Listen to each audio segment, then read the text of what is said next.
নমস্কাৰ। আজিৰ ভিডিঅ'টোলৈ আপোনাক স্বাগতম জনাইছোঁ। আশা কৰোঁ আপোনালোকে চবে ভালে আছে। আপোনালোকে হয়তো থাম্বনেইলখন চাই বুজি পাইছে যে আজি কি টপিকৰ ওপৰত বা কি বিজনেছ ৰিলেটেডৰ ওপৰত আমি কথা পাতিম। সেয়ে মই বিশেষকৈ ক'ব নাযাওঁ। আপোনালোকে নিজে আজিলৈ ভাবি চাইছেনে আপোনালোকৰ ঘৰত কিমান আজিলৈ তামোল কিনিছে বা কিমান তামোল পাণ কিনিছে? তাৰে 100জনৰ হয়তো 10জনে তামোল পাণ কিনি কিনে ভাবিছে মই তামোল পাণৰ বিজনেছ কৰিম, 90জনে অকল খাইছে বা খুৱাইছে বেলেগক। কিন্তু হয় না আপোনালোকে ক'ব? কাৰণ তামোল পাণ যদি বিক্ৰী কৰিব যায় আপুনি বেপাৰী হিচাপে পৰিচয় পাই কিনে বহুতেই মাথাই নামাৰে, আৰু মই বেপাৰী হ'ব মন নাই। কিন্তু বেপাৰী অসমীয়া ইংলিছত বিজনেছমেন, সেইটোৱে মই আপোনালোকক ক'লোঁ। বুজি পাইছে?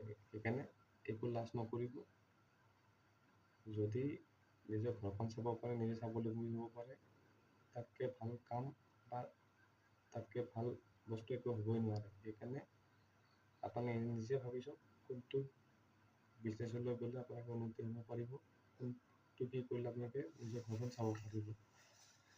সেয়ে মই বেছি আগ নবঢ়াওঁ ভিডিঅ'টো, সেইকাৰণে মই আপোনাক ডাইৰেক্ট ভিডিঅ'টো লৈ গৈছোঁ আৰু বিজনেছ আইডিয়াটো লৈ গৈছোঁ। আপোনালোকে ভালকৈ মনোযোগ দি শুনি যাব, আৰু যদি ভিডিঅ'টো ভাল লাগে লাইক কমেণ্ট আৰু ছাবস্ক্ৰাইব কৰি দিব।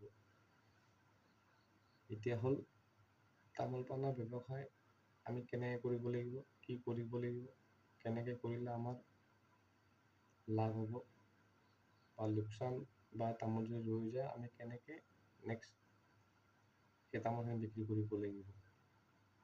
চব আছে, বেয়া হৈ নাযায়, পচি নাযায়, চুপাৰি বিক্ৰী কৰিব পাৰিব। গোটেইখিনি মই এতিয়া আপোনাক দিম বা গোটেইখিনি কম মই আপোনাক। এতিয়া তামোল কেনেকৈ কালেকশ্যন কৰিব লাগিব সেইটো মই আপোনাক কৈছোঁ। আপুনি বেছি হতাব নালাগে। 1,00,000 টকা এটা মিনিমাম, 1,00,000 টকা এটা চবেই যোগাৰ কৰিব পাৰিব আজিকালিৰ যুগত। 1,00,000 টকা এটা পাৰ্চনেল লোনে লওক যদি আপুনি বেলেগ কৰিব নোৱাৰে, যদি পইচা নাই। 1,00,000 টকা এটা লওক, এখন গাঁৱত যাওক। আপোনাৰ গাঁৱত, নিজৰ গাঁৱতে হ'ব পাৰে, নিজৰ ঘৰৰ মানুহ যাক যেনেকৈ বিচাৰি সুবিধাই গম পায় নাই গাঁৱত যাওক। নিজৰ ঘৰৰ মানুহ থ্ৰু দি, নিজৰ চিনাকিৰ থ্ৰু দি, যাৰ তামোল গছ বেছি আছে বা তেনেকৈ গোটেই গাঁওখনত ঘূৰি মেলি 100ডাল গছৰ পৰা তামোল পাৰি আনি কিনে আপুনি এডাল গছত যদি 100ডাল গছ আপুনি মাথা মাৰক, যদি এডাল গছত যদি আপুনি 8 পোণকৈ তামোল পায়, 800 পোণ তামোল পাব। আপুনি যদি কিলো হিচাপে আনিব পাৰিলেতো আপোনাৰ বহুত ভালেই কথা, বহুতখিনি প্ৰফিট হ'ব আপুনি যদি কিলো হিচাপে আনিব পাৰে। আমি কিলো হিচাপে আনো, বা বেছিভাগ কিলো হিচাপে বিক্ৰী যায়। বেছিকৈ আনিলে আমি বেছিকৈ আনি কিনে আমি কিলো হিচাপে আনো। আপুনি যদি পোণ হিচাপে আনিব যায়, সেইকাৰণে আপোনাক কৈছোঁ মই, বজাৰত যায় বা তেনেকৈ যায় বা মানুহৰ ঘৰত যায়, সেনেকৈ যদি গছে গছে যাই কিনে আপোনালোকে পাৰি আনিব পাৰে, যদি 180 টকাতেও যদি কিনি আনে, হায়েষ্ট দাম মই কৈছোঁ 180 টকা। মানুহৰ ঘৰত গ'লে আপুনি 180 টকা দিব নালাগে, বহুতখিনি কম দামত পোৱা যায়। সেইটো কেনেকৈ আনিব লাগিব, কি নিজে আনিব লাগিব আমি কৈ নিদিওঁ ইমানখিনি, কাৰণ আমাৰো নিজৰ এখন মাৰ্কেট আছে, কি আছে আমাৰ। বহুতে এনেকৈ বেয়া হ'ব, বেয়া পোৱা হ'ব, সেইকাৰণে মই গোটেইখিনি কৈ দিব নোৱাৰোঁ। আপোনালোকে সেইখিনি নিজে নলেজখিনি মাৰ্কেট কৰি গোটেইখিনি নিজে বুজি পাই যাব। সেইকাৰণে মই আপোনাক জাষ্ট আইডিয়াটো দিছোঁ, ফাৰ্ষ্ট আৰম্ভণিখিনি আইডিয়াখিনি কেনেকৈ কৰিব লাগিব, কি কৰিব লাগিব। যেতিয়া আপুনি দৌৰিব 6 মাহ, 7 মাহ, 5 মাহ, তেনেকৈ আপুনি নিজে বুজি পাই যাব কেনেকৈ কি কৰিলে আমাৰ নিজৰ প্ৰফিট হ'ব, কেনেকৈ কি কৰিলে আমাৰ নিজৰ হেৰি হ'ব। আপোনাক মই এতিয়া পোণ হিচাপে কওঁ, আপুনি যদি 1,00,000 টকা এটা লৈ যায়, 180 টকাকৈ যদি আপুনি যদি ভাবে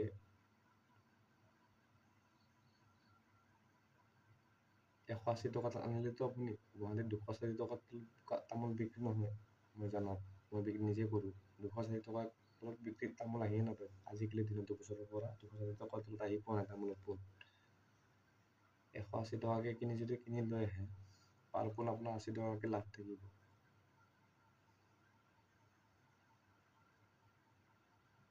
আপুনি যদি 30 পোন বা 40 পোন তামোল বিক্ৰী কৰিব নোৱাৰে, তেতিয়াহ'লে আপুনি একো কৰিবই নোৱাৰে অসমত থাকি কিনে। 3 কোটি 4 কোটিৰ ওপৰত মানুহ হৈছে, তাৰে 50% তামোল খায়। ধৰক আপুনি ভাত খোৱাৰ পিছত এপিচ হ'লেও খাব, দিনটোত এপিচ হ'লেও খাব, খোৱা অভ্যাস নাথাকিলেও। ভাত খোৱাৰ পিছত মুখখন কাৰোবাৰ বেয়া লাগিলেও দিনটো নাখালেও ভাত খোৱাৰ পিছত এবাৰ হ'লেও তামোলখন খায়। তেনেকুৱা মানুহ মই দেখিছোঁ। তেনেকুৱা এখন মাৰ্কেটত যদি আপুনি দিনটোত ইমান দোকান তামোল পাণৰ দোকান থকাৰ পিছত যদি আপুনি 30 পোন 40 পোন যদি বিক্ৰী কৰিব নোৱাৰে, তেতিয়া আপুনি নকৰাই ভাল। যদি 30-40 পোন বিক্ৰী কৰিব পাৰে, 2400 টকা গ'ল। 2400 টকা গ'ল নহয়, 2400 টকা প্ৰফিট আহিব। আপুনি যদি 80 টকাকৈ মাৰ্জিন লয়, 70 টকা মাৰ্জিন হ'লেও 2 টকা প্ৰফিট থাকিব ডেইলি। তেনেকৈ যদি আপুনি টাৰ্গেট লৈ যায়, এসপ্তাহত এবাৰেই আনে, আপুনি যদি ভাবে নাই মই 1 লাখ টকা লৈ গৈছোঁ, মই 600 পোন বা 500 পোন তামোল এনেকৈ লৈ আহিম, 500 পোনে তামোল লৈ আহিলোঁ 1,20,000 হ'ব। 500 পোন তামোল লৈ আহিম, মই এসপ্তাহত বিক্ৰী কৰি কিনে মই নেক্সট আৰু এসপ্তাহত আৰু এবাৰ যাম, আৰু এসপ্তাহৰ কাৰণে বেলেগ গাঁৱত যাই মই আৰু এসপ্তাহকৈ কিনি লৈ আহিম। আপুনি বিশ্বাস কৰে নকৰে, সপ্তাহত আপুনি, মই যোনটো 2000 টকা কৈছোঁ, আপুনি ডেইলি লাভটো ডেইলি হিচাপে আপুনি ইনকাম কৰি নাযাব। সপ্তাহত এবাৰ বিক্ৰী কৰি, এবাৰ আনি কিনে যদি আপুনি বিক্ৰী কৰে, আকৌ যদি নেক্সট সপ্তাহত যদি আপুনি প্ৰফিটটো গম পাব, বুজি পাব। আপুনি 1 লাখ টকা যদি ইনভেষ্ট কৰে, তাৰে গোটেই সপ্তাহটোত যদি সেই 1 লাখ টকাটো যাই কিনে আপোনাৰ 1,30,000 হয়, সপ্তাহত কেইদিন থাকে? 7 দিন, 7 days। 30,000 প্ৰফিট ধৰিলেও আপোনাৰ ডেইলি 4,000কৈ আহি আছে। 3,000 মই মেনেজ কৰি দিলোঁ, বেছি পোৱা যেন লাগিব আপোনালোকক, সেইকাৰণে কৈছোঁ আপোনালোকৰ কাৰণে মই মেনেজ কৰি দিলোঁ। মই কিন্তু তাতকৈ বেছি কামাই আছোঁ, সেইটোৱে ক'লোঁ আপোনাক।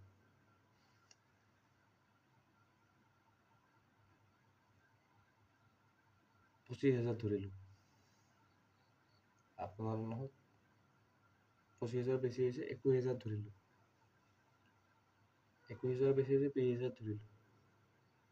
3,000 2900কৈ ডেইলি বিক্ৰী হৈ আছে আপোনাৰ, 2900কৈ প্ৰফিট আহি আছে ডেইলি আপোনাৰ। আৰু কিহৰ আপুনি চাকৰি কৰিব লাগে, কিহৰ কি কৰিব লাগে? ঘৰত থাকক, ওলাই যাওক, সপ্তাহত এবাৰৰ মালখিনি এবাৰ লৈ আহক। ৰাতিপুৱা এবাৰ দি থৈ আহক দোকানত, গধূলি এবাৰ আকৌ সুধি আহক, খতম হৈছে নেকি কাৰোবাৰ। 30 পোন কি? মুখখন লাগিব, এইখন লাগিব অকল বিক্ৰী কৰিবৰ কাৰণে। এইখন নহ'লে একো কৰিব নোৱাৰে। কথা ক'ব জানিব লাগিব, চব পাব, চব কৰিব জানিব। ওলাই যাওক, বহি থাকিলে নহ'ব, কাম কৰিব লাগিব। নিজৰ ঘৰখনৰ কাৰণে, নিজৰ কাৰণে,